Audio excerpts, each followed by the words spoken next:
কালকে একটু চলে গেছিলাম মন্দিরে। কোন মন্দিরে গিয়েছিলাম, কোথায় গিয়েছিলাম সবটাই শেয়ার করছি তোমাদের সঙ্গে। তো চলো তোমরা দেখতে থাকো। হ্যালো সবাই, তোমরা সবাই কেমন আছো? আশা করি খুব ভালো আছো, আমিও ভালো আছি গো। যাওয়ার জন্য তো ফাইনাল রেডি হয়ে গেছি, দেখে নাও।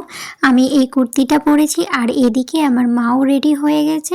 মা বললো চ চ লেট হয়ে যাবে, নাহলে কিন্তু আরতি দেখতে পাবো না, তাই বলছিল। তারপরে তো এই যে মা মেয়ে দুজনে মিলে বেরিয়ে পড়লাম। আর এই দেখো রাস্তায় কি অন্ধকার, একটাও লাইট নেই, পোলটি তো নেই, তো লাইট জ্বলবে কি করে, শুধু অন্ধকার। আর যেহেতু বৃষ্টি হয়েছে, কাদা কাদা ছিল রাস্তাটা। তো আমি তো এই দেখো ফোনের আলো দেখেই যাচ্ছিলাম, আর মা তো আগে আগে চলে যাচ্ছিল। তারপরে ফাইনালি কিন্তু মন্দিরের সামনে চলে এসেছি। মন্দিরটা একদম কাছে, মায়ের বাড়ি থেকে 2 মিনিটের রাস্তা। তো মাকে তো কদিন থেকেই বলছি, আমি যেহেতু মার বাড়িতে আছি, মাকে বলছি এখানটাতে এই আশ্রমে আরতি হয়, তারপর পুজো হয়, তাই না? তো বললো হ্যাঁ, সন্ধ্যাবেলায় প্রত্যেক দিনই আরতি হয়। তো বললাম মন্দিরটা আমি তো কোনো দিন যাইনি, দেখিনি, তো চলো আমাকে নিয়ে যাবে। দুদিন থেকে বলে যাচ্ছি, যাওয়াই হচ্ছিল না। ফাইনালি কিন্তু কালকে সন্ধ্যেবেলায় চলেই গেছিলাম। আর সেটাই কিন্তু বলছিল, এই দিদারা দাঁড়িয়েছিল, দিদাদেরকে বলছিল আমার মেয়ে তোমাদের এই মন্দিরে আসবে বলে কদিন থেকে বলেই যাচ্ছে, আমাদের বাড়িতে এসছে যখন থেকে। তো ফাইনালি কিন্তু আমাকে নিয়ে চলে এসছে। আর এই দেখো মন্দিরের ভেতর কিন্তু ঢুকেও পড়েছি। আর এখানে কিন্তু এই যে দুর্গা মায়ের ফটো দেখালাম ফার্স্টেই, তারপরে এই যে আমাদের মহাদেব, আমাদের সবারই মহাদেব, তাকেও দেখিয়ে দিলাম, তোমাদেরকে দর্শন করে দিলাম। তারপরে তো ওদিক থেকে চলে আসলাম, এসে এই দেখো নিতাই গৌর, তারপরে তো আরও অনেক জগন্নাথ, বলরাম, সুভদ্রা, তারপরে রাধা রানী আছে, তারপরে কৃষ্ণ আছে, আরও অনেক ভগবান আছে। তো এই দেখো তোমাদেরকেও দেখিয়ে দিলাম। সামনাসামনি এত সুন্দর লাগছিল, এত অপূর্ব লাগছিল, কি বলবো। সত্যি ওই মন্দিরে গিয়ে এত আমার ভালো লাগছিল, সত্যি মন থেকে বলছি, মনটা পুরো শান্ত হয়ে গেছিলো আর খুবই ভালো লাগছিল মন্দিরে। তারপরে তো সন্ধ্যা আরতি শুরু হয়ে গেছিলো। তারপরে আমাকে বলছিল তুমি ঘন্টা বাজাবে, তার জন্য আমাকে ঘন্টাও দিয়েছিল, আমি ঘন্টাও বাজাচ্ছিলাম, সেটাও শেয়ার করছি তোমাদের সঙ্গে। চলো দেখতে থাকো।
আরতি তো কমপ্লিট হয়ে গেল। তারপরে নিচে তুলসী মন্দির আছে, নিচে সবাই আসলো, এসে কিন্তু ওখানে কীর্তন করছিল। আর আমি যেহেতু দাঁড়িয়ে দেখছিলাম, আর ওই মন্দিরে দিদা আমাকে ডাকলো, বললো আসো তুমি আমাদের সঙ্গে কীর্তন করবে, ঘুরবে।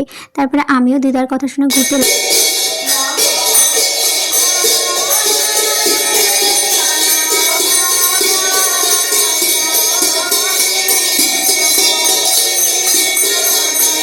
আমিও যাবো ডাকলে।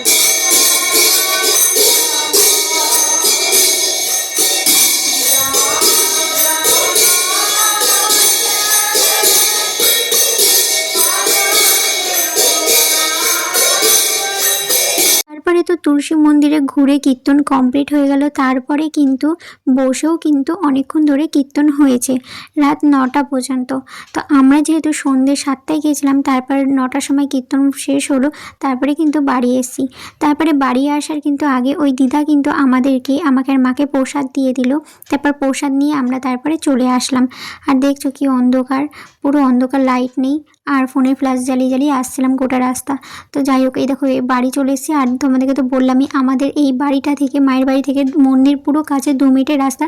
এই যে গেটের সামনে বসলেই কিন্তু আমি শুনতে পেতাম রোজ সন্ধেবেলাতে কীর্তন হচ্ছে, আরতি হচ্ছে, কাসর ঘন্টা বাজছে, সমস্ত কিছু শুনতে পেতাম।